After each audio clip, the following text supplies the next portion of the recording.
Kristusom verjamemo, da bomo tudi z njim večno živeli.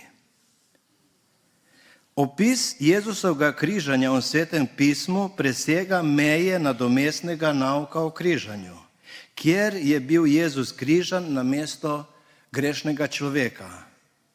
Vendar žal človek ob vsem tem ostaja zvest grehu in z grehom tudi nadaljuje.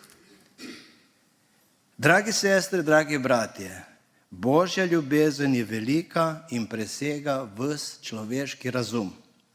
Križanje Jezusa je resnično križanje starega človeka. Načrt Kalvarije se nadaljuje do današnjega dne. Jezusova smrt ni bila nadomestna smrt.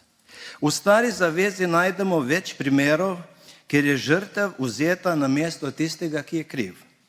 Eden od najbolj znanih primerov je žrtev v templju, kjer so Izraelci prinašali žrtve za svoje grehe. Žrtvovanje jagnjeta ali druge živali je bilo nadomestno, je bilo nadomestilo za človekovo grešnost. Ta žrtev ni bila dokončna, vendar je omogočila odpuščanje grehov, dokler ni prišla popolna žrtev Jezus Kristus.